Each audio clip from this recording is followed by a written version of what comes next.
ಅಯೋಧ್ಯೆ ದೇಣಿಗೆ ಹಗರಣ ಹೊರಬಂದ ಬೆನ್ನಲ್ಲೇ ಹಿಂದೂಗಳ ದೇವಸ್ಥಾನದ ಬಗ್ಗೆ ವಿಪರೀತವಾಗಿ ಚರ್ಚೆಗಳಾಗ್ತಾ ಇದೆ.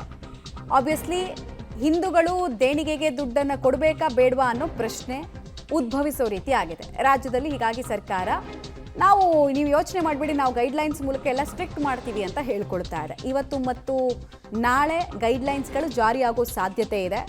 ಮುಜರಾಯಿ ಇಲಾಖೆ ಅಂಡರಲ್ಲಿ ಬರುವಂತಹ ಪ್ರತಿ ದೇವಸ್ಥಾನಗಳಲ್ಲೂ ಕೂಡ ಹುಂಡಿ ಎಣಿಕೆ ಮತ್ತು ಹುಂಡಿಯ ಬಗ್ಗೆ ನಿಗಾ ಇಡೋ ಕೆಲಸವನ್ನ ಮಾಡಲಾಗುತ್ತೆ. ದೇವರ ದುಡ್ಡು ಯಾರ ಪಾಲಾಗದಂತೆ ಸರ್ಕಾರ ನೋಡ್ಕೊಳ್ತೀವಿ ಅಂತ ಪಣ ತೊಟ್ಟಿದ್ದಾರೆ.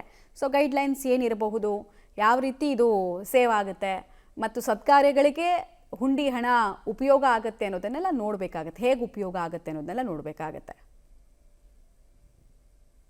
ಯಾವ ರೀತಿ ದೊಡ್ಡ ನಮ್ಗೆಲ್ಲ ಅಗೌರವ ಬಂದಿದೆ, ಧರ್ಮದ ಹೆಸರಿನಲ್ಲಿ ನಾವು ಎಲ್ಲ ಈ ರೀತಿ ಮಾಡಿ ಆಗಿರೋದು ತಮ್ಗೆಲ್ಲ ಗೊತ್ತಿದೆ. ಮುನ್ನೆಚ್ಚರಿಕೆಯಾಗಿ ಇಡೀ ರಾಜ್ಯದ ಎಲ್ಲ ನಮ್ಮ ಮುಜರಾಯಿ ದೇವಸ್ಥಾನಗಳಲ್ಲಿ ಕಡ್ಡಾಯವಾಗಿ ಆ ದೇವಸ್ಥಾನದ ಒಳಗಡೆ ಗೋಲ್ಕದ ಎದುರುಗಡೆ CCTVಯನ್ನ ಅಳವಡಿಸಬೇಕು ಮತ್ತು ಆ CCTV ಕಲೆಕ್ಷನ್ ಓಪನ್ ಮಾಡೋಂಥ ಜಾಗ, ಹಣ ತೆಗೆಯುವಂಥ ಜಾಗ, ಹಣ ಎಣಿಸುವಂಥ ಜಾಗ ಎಲ್ಲ ಕೂಡ ಯಾವಾಗಲೂ.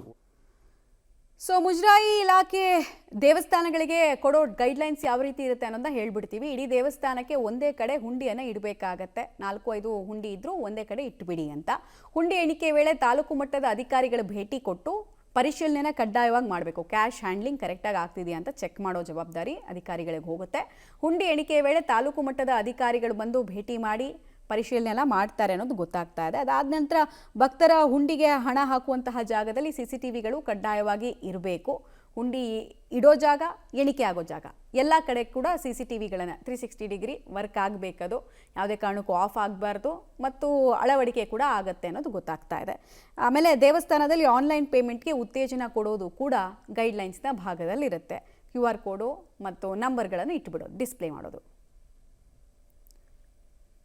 ಡೀಟೇಲ್ಸ್ ಕೊಡ್ತಾರೆ ರಾಘು. ಸರ್ಕಾರದ ಆಸಕ್ತಿ ನೋಡಿ ಭಾಳ ಖುಷಿ ಆಯಿತು.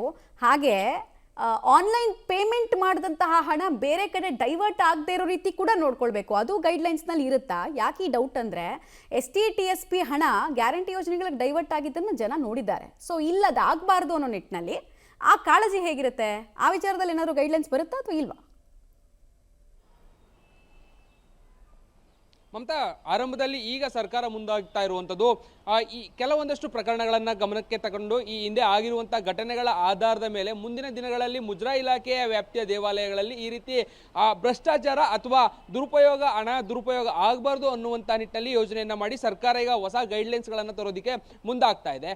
ಇದರಲ್ಲಿ ಬಹಳ ಪ್ರಮುಖವಾದಂತಹ ವಿಚಾರಗಳು ಅಂತ ಹೇಳಿದ್ರೆ, ಇತ್ತೀಚಿನ ಕೆಲ ದಿನಗಳಲ್ಲಿ ರಾಜ್ಯದಲ್ಲೂ ಕೂಡ ಕೆಲ ದೇವಾಲಯಗಳಲ್ಲಿ ಈ ರೀತಿಯಾದಂಥ ಘಟನೆಗಳು ಆಗಿತ್ತು. ಅಂದರೆ ಹುಂಡಿಯಲ್ಲಿ ಹಣ ಕಳ್ತನ ಆಗಿರುವಂಥದ್ದು, ಸರಿಯಾದಂಥ ಲೆಕ್ಕ ಸಿಗದೇ ಇರುವಂಥದ್ದು, ಈ ರೀತಿಯಾದಂಥ ಒಂದಷ್ಟು ಬೆಳವಣಿಗೆಗಳು ಆಗಿದ್ವು. ಇವೆಲ್ಲದಕ್ಕೂ ಕೂಡ ಕಡಿವಾಣ ಹಾಕಲೇಬೇಕು ಅನ್ನುವಂಥ ಕಾರಣಕ್ಕಾಗಿ ಸದ್ಯ ಸರ್ಕಾರ ಎಚ್ಚೆತ್ತುಕೊಂಡಾಗೆ ಕಾಣ್ತಿದೆ. ಸೊ ಅದೇ ಕಾರಣಕ್ಕಾಗಿ ಮುಜರಾಯಿ ಇಲಾಖೆಗೂ ಕೂಡ ಈಗ ಈ ನಿಟ್ಟಿನಲ್ಲಿ ಗೈಡ್ಲೈನ್ಸ್ ಅನ್ನ ಮಾಡಿ ಅದನ್ನ ಜಾರಿಗೆ ತರಬೇಕು ಅನ್ನುವಂಥ ನಿಟ್ಟಿನಲ್ಲಿ ಸೂಚನೆಯನ್ನು ನೀಡಿರುವಂಥದ್ದು. ನಿನ್ನೆ CM ಕೂಡ ವಿಚಾರಕ್ಕೆ ಸಂಬಂಧಪಟ್ಟಂತೆ ಬಹಳ ಕ್ಲಿಯರ್ ಆಗಿ ವಿಚಾರಗಳನ್ನ ತಿಳಿಸಿದ್ದಾರೆ. ಅಂದ್ರೆ ಪ್ರತಿ ಮುಜರಾಯಿ ಇಲಾಖೆ ದೇವಾಲಯಗಳೇನಿದೆ ಅದರ ವ್ಯಾಪ್ತಿಯಲ್ಲಿ, ಮುಜರಾಯಿ ಇಲಾಖೆ ವ್ಯಾಪ್ತಿಯಲ್ಲಿ ಬರುವಂತಹ ದೇವಾಲಯಗಳಲ್ಲಿ ಹುಂಡಿ ಇಡುವಂಥದ್ದು ಏನಿರ್ತಾ ಇತ್ತು, ಇದು ಕಾಮನ್ ಆಗಿ ಜನ ಎಲ್ಲೆಲ್ಲಿ ಓಡಾಡ್ತಾರೆ ಅಂದ್ರೆ ಸರತಿ ಸಾಲಿನಲ್ಲಿ ಬರುವಂತಹ ಸಂದರ್ಭಗಳಲ್ಲಿ ಜನರಿಗೆ ಎಲ್ಲೆಲ್ಲಿ ಆ ದೇವಾಲಯಗಳ ಹುಂಡಿಗಳು ಕೈಗೆ ಸಿಗ್ತಾ ಇರುತ್ತೆ ಅಲ್ಲಿ ಹಣವನ್ನು ಹಾಕೋದಕ್ಕೆ ಅವಕಾಶಗಳನ್ನ ಮಾಡಿಕೊಡ್ಲಾಗ್ತಾ ಇತ್ತು. ಆದ್ರೆ ಇನ್ಮೇಲೆ ಕೇವಲ ಒಂದು ಪ್ರದೇಶದಲ್ಲಿ ಮಾತ್ರ ಹಣವನ್ನು ಹಾಕೋದಕ್ಕೆ ಸೂಕ್ತವಾದಂತಹ ಜಾಗವನ್ನ ಮಾಡಬೇಕು ಅನ್ನುವಂಥದ್ದು ಸದ್ಯ ಸರ್ಕಾರ ಹೇಳ್ತಾ ಇರುವಂಥದ್ದು. ಅಂದ್ರೆ ಅಲ್ಲಿ CCTV ಅಳವಡಿಕೆ ಮಾಡೋದ್ರ ಮುಖಾಂತರವಾಗಿ ಒಂದೇ ಜಾಗದಲ್ಲಿ ಏನಾದರೂ ಹಣವನ್ನು ಹಾಕುವಂಥದ್ದು ವ್ಯವಸ್ಥೆಯನ್ನ ಮಾಡಿದ್ರೆ ಬರುವಂತವ್ರು ಹೋಗುವಂತವ್ರು ಎಲ್ಲರೂ ಕೂಡ ಗೊತ್ತಾಗ್ತಾರೆ. ಜೊತೆಗೆ ಅದು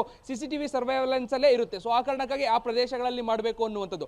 ಜೊತೆಗೆ ಈ ಹಿಂದೆ ಕೂಡ ಇದಕ್ಕೆ ಸಂಬಂಧಪಟ್ಟಂತೆ ಆದೇಶಗಳು ಇತ್ತು. ಅಂದ್ರೆ ಎಣಿಕೆ ಕಾರ್ಯ ಸಂದರ್ಭದಲ್ಲಿ ತಾಲೂಕು ಅಧಿಕಾರಿಗಳಿರ್ಬೋದು ಅಥವಾ ಸಂಬಂಧಪಟ್ಟಂತಹ ಇಲಾಖೆ ಅಧಿಕಾರಿಗಳು ಅದರಲ್ಲಿ ಇರಬೇಕಿತ್ತು. ಅವರೇ ಅದನ್ನ ಖುದ್ದು ಪರಿಶೀಲನೆಯನ್ನ ಮಾಡಿ ಅವರ ಸಮ್ಮುಖದಲ್ಲೇ ಎಲ್ಲವೂ ಕೂಡ ಪ್ರಕ್ರಿಯೆಗಳು ಆಗ್ತಾ ಇತ್ತು. ಬಟ್ ಆದ್ರೆ ಕೆಲವೊಂದು ಕಡೆಗಳಲ್ಲಿ ನಿಯಮಗಳನ್ನ ಉಲ್ಲಂಘನೆ ಮಾಡ್ತಾ ಇರುವಂತದ್ದು ಕೂಡ ಕಂಡು ಬಂದಿತ್ತು. ಸೊ ಅದೇ ಕಾರಣಕ್ಕಾಗಿ ಈಗ ಮತ್ತೊಮ್ಮೆ ಅದನ್ನ ಸ್ಟ್ರಿಕ್ಟ್ ಆಗಿ ಪಾಲನೆ ಮಾಡಬೇಕು ಅನ್ನುವಂಥ ನಿಟ್ಟಿನಲ್ಲಿ ಸರ್ಕಾರ ಆದೇಶವನ್ನ ಮಾಡ್ತಾ ಇದೆ. ಸೊ ಆ ಕಾರಣಕ್ಕಾಗಿ ಈಗ ಇಂದು ಅಥವಾ ನಾಳೆಯ ಒಳಗಾಗಿ ಈ ಆದೇಶಗಳು ಅಥವಾ ಈ ಕ್ರಮಗಳೆಲ್ಲವೂ ಕೂಡ ಜಾರಿಯಾಗುವಂತ ಸಾಧ್ಯತೆ ಇದೆ. ಮಮತಾ, ಧನ್ಯವಾದ ತಮ್ಮ ಮಾಹಿತಿಗಾಗಿ.